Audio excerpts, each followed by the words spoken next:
Hi guys, welcome to Brains and the Beat here on YouTube. If you're new, please like, comment, share and subscribe. And if you're oldie but goodie, thank you for sticking tuned to your girl.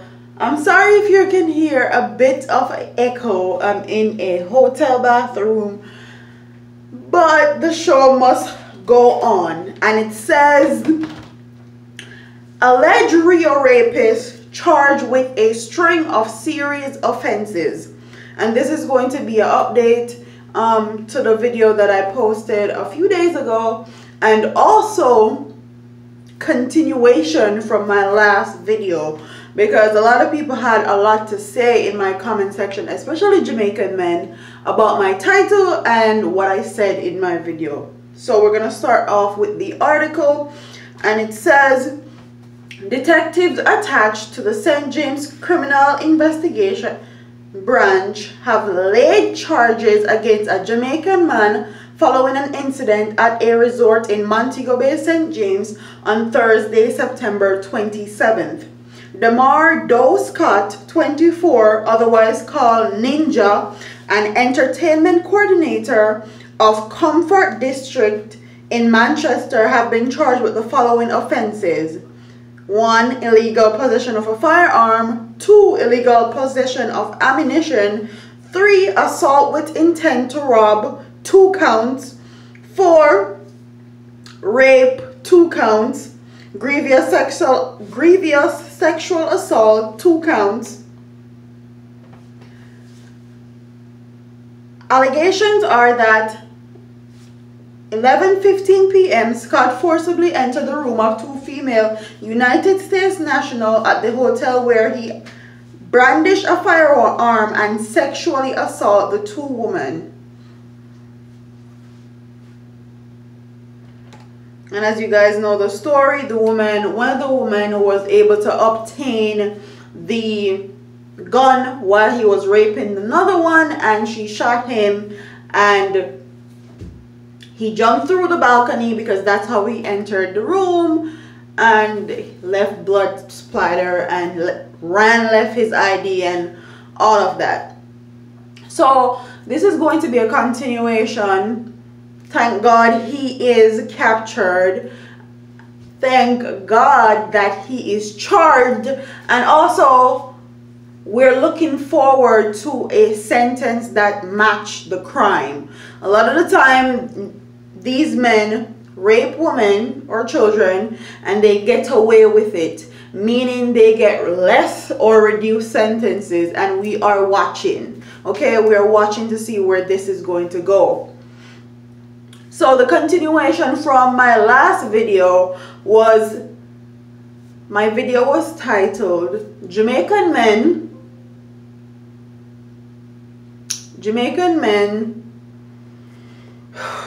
I can't even remember it. Jamaican men glorification of rape culture. And when I uploaded that video, a lot of people had a lot to say, especially the men in my comment section. And initially when the story broke, they were claiming that Demar Scott was just the side man and he get catch with the 2 women and the husband shoot him and all that. And in the comment section of that video, they were talking about Viagra King, Stamina God, side nigga for the win, or me need to get my story right because that's not how it goes. These men literally was glorifying a alleged rapist who we know now is a real rapist at the time. So that's why I was saying that Jamaican men glorify rape culture. What was in any of that story for you to call this man Stamina God, Viagra King, or talk about side nigga for the win, or him not know when they do, I should have me? There's no parts in that where anybody should be saying any of those things. And in my title, I didn't say all Jamaican men, I said Jamaican men. And I realized most of the men men that had an issue with the way that I said certain things or my title was men that are rapists, and they may know it or they may not know it, and that's why they were so offended. When I talk about stuff like this, I talk about it from personal experience. No, I wasn't raped, but somebody attempted. So I know that Jamaican men glorify rape culture. They'll see that little girl that just passed GSAT and they got high school, and then we talk about how our body fat and me want pop that cherry there, you know. Really? You're a rapist, because first of all, she is not at the age of consent. For sure, you're a grown-ass man, but you're there talking about me want pop that cherry there and she run and fat and all of these things. Even if you're not a rapist, that's a mentality of a rapist. So when men come on my channel and try to discredit me or discredit what I have to say, know that I'm talking from personal experience and also what I've lived and learned. Quick little story time. My mom went to the United States. She left me with somebody that she trusted, an entrusted adult that also was a Christian, and I was engulfed in Christianity at the time.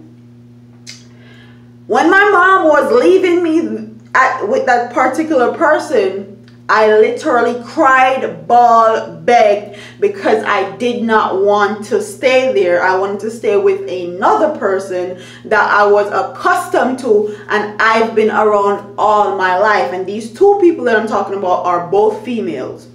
So she left me interested with an adult, and that house was all females. There were nothing but females in that house.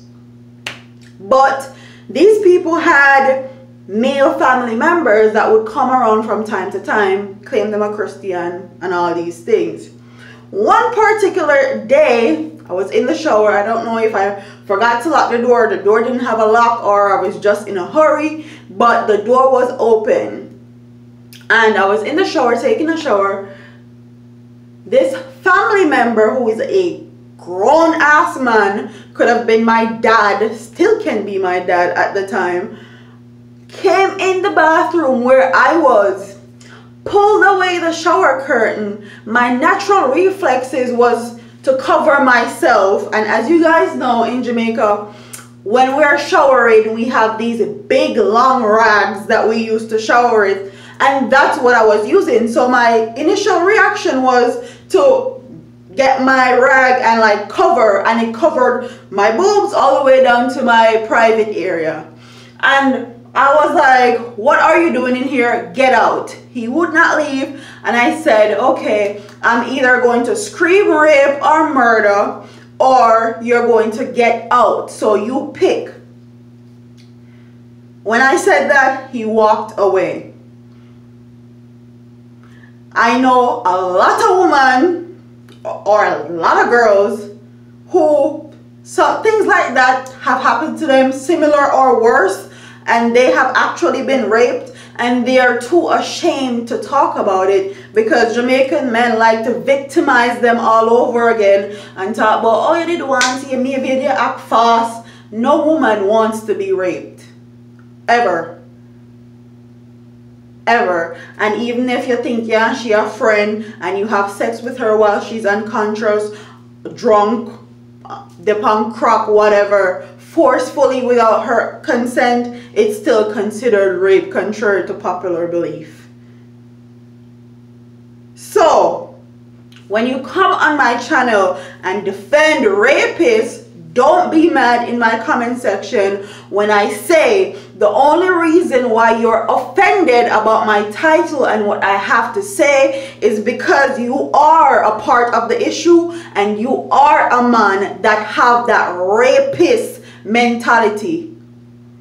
So on that note, thank God Mr. Demar Scott is behind bars. He's not roaming free in Jamaica. He's charged, and let justice take its course. And Jamaican men really need to stop glorifying rape culture. Stop glorifying things like this. When you hear stuff like this, don't make up your own story in your head about what happened, or talk about the woman them a cheat on them husband and get kept. Like, stop it. It's hella disrespectful to not only the victims but also other women who have experienced similar things or who have been raped themselves. So with that being said, comment in the comment section and tell me what you guys think in the comment section. Do you know of anybody that has been raped that never spoke about it because they're too ashamed, or they feel like they're going to be re-victimized? Do you think that Demar Scott need to do a lot of time in jail, or do you think he's gonna hire a big top shot lawyer and he's gonna get off? Comment in the comment section and tell me what you guys think. Don't forget to like, comment, share, and subscribe to your girl here on YouTube. I'm up out of here, man. Deuces.